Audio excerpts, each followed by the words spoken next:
भुवन अरोड़ा जी का सवाल लेते हैं। इक्विटास बैंक, इस पर फंडामेंटल टेक्निकल दोनों हिसाब से ये देखना चाहते हैं। समझाइए, 2000 शेयर हैं इनके पास 57 के भाव पे और एक साल के हिसाब से इसको देख रहे हैं। 57 ठीक है।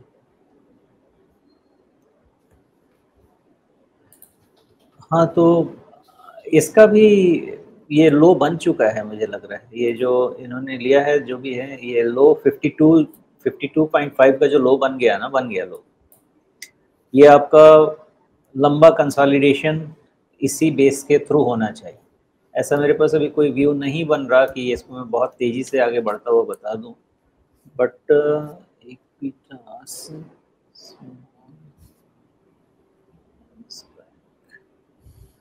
हाँ, तो ये लो मुझे लग रहा है ठीक ठाक बन चुका है। इस लो को आप अपना रिस्क मैनेजमेंट के लिए यूज कर सकते हैं। दूसरी चीज, ये स्ट्रगल कर रहा है ना 70 के आसपास। इस बार ये इसको 70 के ऊपर में थोड़ा क्लोज होने दीजिए। अगर 70 के ऊपर क्लोज होगा तो क्या पॉसिबिलिटी है वो देखिएगा। तो एक हाई है 107.8 का, ओके। 107.8 का एक हाई है और दूसरा हाई एक है करीब करीब 75.5 का, ओके।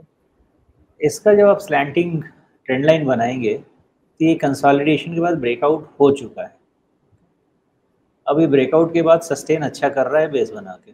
मतलब यहाँ पे आपके पास जितने भी फैक्टर्स हैं वो कह रहे हैं कि थोड़ा फेवरेबल तो है, सिचुएशन फेवरेबल है। इसमें लगता है कि जो लो बन गया है वो लो सस्टेन होगा। इस केस में हमको इसको रीड कैसे करना है, एक तो 63.5 के नीचे क्लोज ना हो तो अच्छा है। यस, हाँ, 63.5 के नीचे क्लोज ना हो, सॉरी गलत नंबर बोला मैंने, 60 के नीचे क्लोज ना हो तो अच्छा है।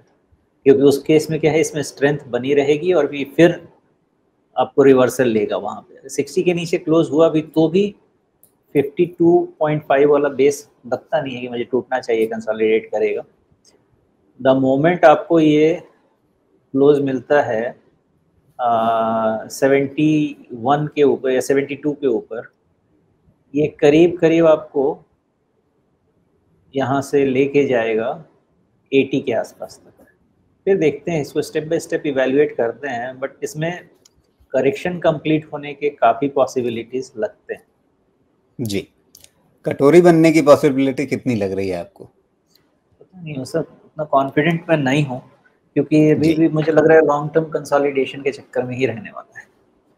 नहीं मैं इसलिए एटलीस्ट पूछ रहा हूँ, जो आपने ट्रेंड लाइन बनाने की कोशिश की है, असल में वो ट्रेंड लाइन कोई भी उस तरह की बनेगी नहीं। ये ऊपर भी कर्व ही चल रहा है तो नीचे भी कर्व चल रहा है, तो ये एक परफेक्ट तरीका हो सकता है राउंडिंग बॉटम का, जिसमें अभी हम बेस देख रहे हैं। और इस बेस से अब शायद ऊपर निकलने के लिए आपने जो लेवल्स बोले हैं, वो अगर उस हिसाब से पैटर्न आगे बढ़ता है और ख़ास करके अगर ये 60-62 के नीचे नहीं जाता है, तो ये बिल्कुल परफेक्टली इसी राउंडिंग स्ट्रक्चर के अंदर रहेगा। हाँ, लेकिन ये राउंडिंग बॉटम जो बनने का कंफर्मेशन है वो ट्रेंड लाइन ही तो है। नहीं तो ये बॉटम बन गया कंफर्म कैसे करेंगे? जी, वो ट्रेंड लाइन जो आपकी स्लैंटिंग आ रही थी नीचे, जो दो स्विंग के पास है, उसके आप बाद से ये तो लगता है कि बॉटम बन गया आप, है। आप इस पे नज़र रखेंगे क्या?